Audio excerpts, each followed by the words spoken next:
শ্রীলঙ্কা একটি বৌদ্ধ প্রধান দেশ। প্রতি বছর বুদ্ধ পূর্ণিমা বা ভেসাক পোয়া ডেকে গভীর শ্রদ্ধার সঙ্গে উদযাপন করে। এটি বুদ্ধের জন্মই শুধু নয়, বোধি লাভ এবং মহাপরিনির্বাণ এই তিনটি পবিত্র ঘটনা স্মরণেই কিন্তু ভেসাক ডে পালিত হয় শ্রীলঙ্কায়। Good evening everyone, welcome back to Sharmila's home and travel. আমি শর্মিলা আর আমরা থাকি শ্রীলঙ্কার কলম্বো শহরে। আর আজকে হচ্ছে বুদ্ধ পূর্ণিমা। আর তোমরা জানো যে শ্রীলঙ্কা একটা বৌদ্ধ প্রধান দেশ। তো কিভাবে বুদ্ধ পূর্ণিমা শ্রীলঙ্কাতে কলম্বোতে কিভাবে সেলিব্রেট করা হয় এই ব্লগে তার পুরো ডিটেলস থাকবে। আমরা চলে এসেছি মেন জায়গায় যেইখানে আসল সেলিব্রেশনটা হয় কলম্বো শহরে। এমনিতেই শ্রীলঙ্কায় বিভিন্ন জায়গাতেই কিন্তু সেলিব্রেশন হয়, কিন্তু কলম্বোর মেইন জায়গায় যেখানে আসল সেলিব্রেশন হয় সেইখানেই আমরা চলে এসেছি। সকালবেলায় কিন্তু প্রত্যেকে এখানে যারা বুদ্ধিস্ট রয়েছে ওনারা সাদা পোশাক পরে মন্দিরে যান এবং বুদ্ধের কাছে ফুল ধূপ দ্বীপ জানান, প্রার্থনা করেন, মেডিটেশন করেন। এইভাবে কিন্তু ওনাদের বুদ্ধ পূর্ণিমার দিন শুরু হয়। আর এই সময় কিন্তু শ্রীলঙ্কাতে স্কুল কলেজ দুদিন বন্ধ থাকে এবং স্কুল কলেজেও কিন্তু এই ছুটির আগে দুদিন যে স্কুল কলেজ বন্ধ থাকে তার আগে কিন্তু প্রত্যেকটা স্কুল কলেজে কিন্তু এই ভেসাক ফেস্টিভ্যাল কিন্তু স্কুলে সেলিব্রেট করা হয়। এই যে সেলিব্রেশন এখানে শুরু হয়ে গেছে, দেখতে পাচ্ছ তোমরা। এগুলো হচ্ছে শ্রীলঙ্কার মেন কালচারাল যে ডান্স সেটা হচ্ছে। ইভিনিংয়ে প্রত্যেকে বেরোয় কলম্বোতে, যেরকম আমাদের কলকাতায় দুর্গাপুজোর সময় আমরা সারা রাত ধরে প্যান্ডেল হপিং করি, এইখানেও ঠিক সেই রকমই সারা রাত মানুষজন রাস্তায় থাকে। এই যে এখানে কিন্তু প্রচুর থিমের ওপর বেস করে অনেক প্যান্ডেল হয়। সেই থিম থাকে হচ্ছে গৌতম বুদ্ধের জীবন কাহিনী নিয়েই কিন্তু এই থিম বানানো হয়, যেই প্যান্ডেল বানানো হয় সেই থিম গৌতম বুদ্ধের জীবন কাহিনী নিয়েই এগুলো তৈরি করা হয়। শুধু তাই নয়, সন্ধেবেলা মানে রাতের বেলায় কিন্তু শ্রীলঙ্কা যেন আলোর রাজ্যে পরিণত হয়। হাজার হাজার ভেসাক ল্যান্টার্ন পুরো রাস্তায় থাকে, মানে চারিদিকে ভেসাক ল্যান্টার্ন, কালারফুল ল্যান্টার্ন, এবং তৈরি হয় প্যান্ডেল, থিমের প্যান্ডেল, যাতে থাকে হচ্ছে বুদ্ধের জীবন কাহিনী।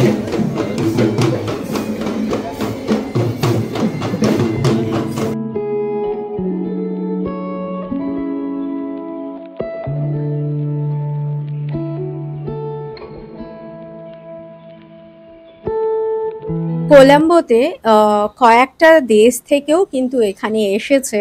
এই যে কোরিয়া, এটা যেমন কোরিয়ার stall, Korea, Indonesia, Nepal, Bangladesh, এই কয়েকটা দেশ থেকে এসেছে যে ওদের ওই দেশে বৌদ্ধ ধর্মের প্রচার কিভাবে হয়েছে কিংবা বৌদ্ধ মন্দির কোথায় কোথায় রয়েছে সেইগুলোই কিন্তু ডিসপ্লে করা রয়েছে এই স্টলগুলোতে। তো আমরা প্রথমেই এসছি এখানে, এটা হচ্ছে কোরিয়ার থেকে এসেছে, এটা কোরিয়ার স্টল, যে কোরিয়াতে কোথায় কোথায় বৌদ্ধ মন্দির রয়েছে তো সেইগুলোই এখানে ডিসপ্লে করা রয়েছে, তোমরা দেখে নাও।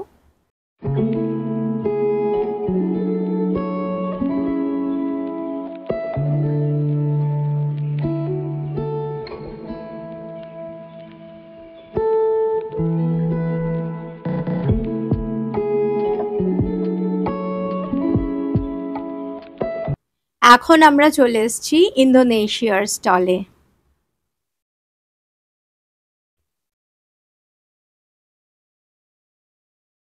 এই যে দেখো, এটা হচ্ছে ইন্দোনেশিয়ার বড়বুদুর টেম্পল, তারই একটা রেপ্লিকা এখানে ডিসপ্লে করা হয়েছে সেই মন্দিরের।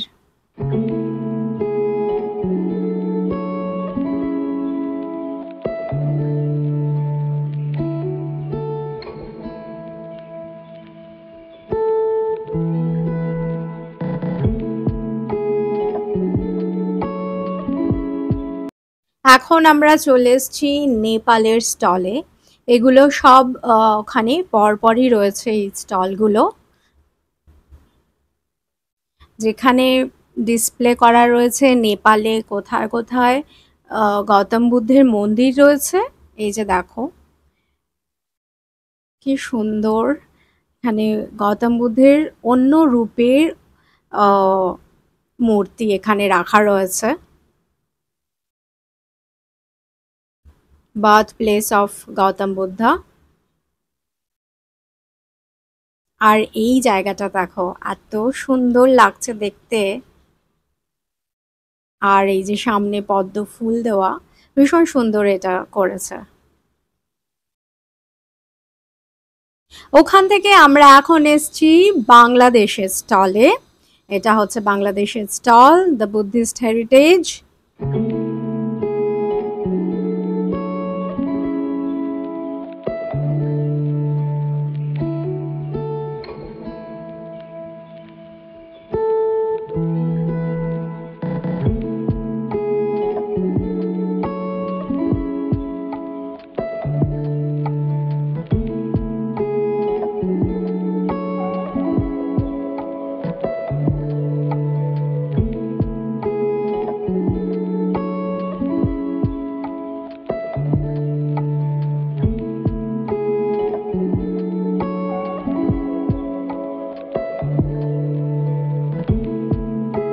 আমরা কিন্তু এখন চলে এসেছি কোলাম্বোর যে মেইন গৌতম বুদ্ধের মন্দির তার সামনে। আর তার সামনেই রয়েছে যে প্রচুর ফুলের দোকান, ফুল, ধূপ, দীপ, যেগুলো আমি আগে বললাম যে গৌতম বুদ্ধের কাছে অর্পণ করা হয় প্রেয়ার জানানোর জন্য। তো এই মন্দিরের সামনেই রয়েছে। আর এইখানে হচ্ছে দানশালা হচ্ছে। দানশালা মানে সবাই কিন্তু সেদিনকে মানে দান করে, মানে গরিব দুঃখী শুধু নয়, প্রত্যেকটা মানে কি বলবো স্টেটাসের মানুষরাই কিন্তু এখানে এই লাইনে দাঁড়িয়ে কিন্তু খায়। তো যাই হোক, ওখান থেকে আমরা এখন এসছি আর একটা সাইডে। এখানে হচ্ছে টিভি চ্যানেল থেকে কিন্তু লাইভ প্রোগ্রাম হচ্ছে। এখানে যে গৌতম বুদ্ধের যে ধর্মীয় গান, সেই গান এখানে হচ্ছে, সেটা টিভি চ্যানেলে লাইভ টেলিকাস্ট হচ্ছে।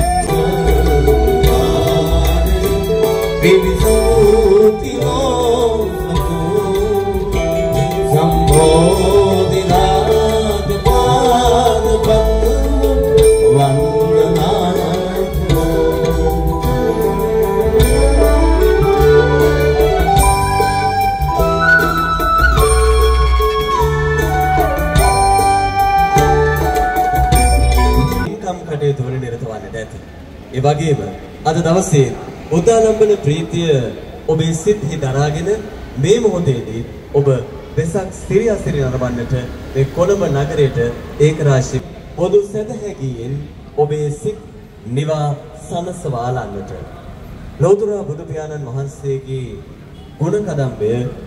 তোমাদের এবার আমি দেখাই যে এখানে যে প্যান্ডেলগুলো হয় সেখানে কি ধরনের ডেকোরেশন হয়।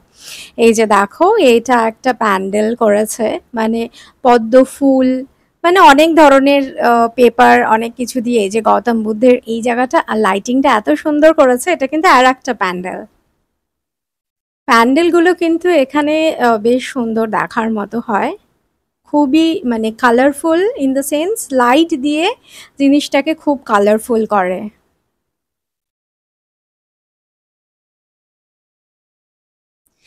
আর এইটা আমি তোমাদের দেখাচ্ছি যে এই যে সামনে যে লেকটা দেখছো, এটা হচ্ছে বাইরা লেক।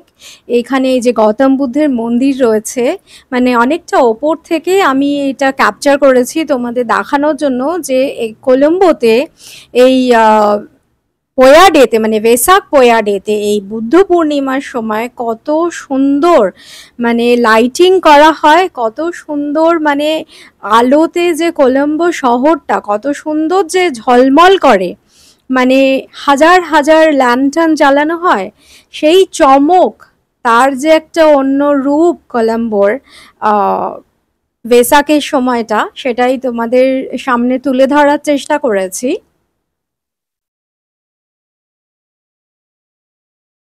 হাজার হাজার মানুষ কিন্তু এই সময় কলম্বোতে আসে, মানে শ্রীলঙ্কার অন্যান্য জায়গা থেকেও কিন্তু কলম্বোতে আসে এই ভেসাকে, ভেসাক পূর্ণিমাতে মানে পার্টিসিপেট করার জন্য। এই সময়টা মানে এইখানে বুদ্ধ পূর্ণিমা উদযাপন করার জন্য কিন্তু প্রচুর মানুষজন এই কলম্বো শহরে কিন্তু আসেন ওনারা। এই যে লেকের ওপরে লাইটের এফেক্টটা পড়ছে, ভীষণ সুন্দর লাগছে দেখতে।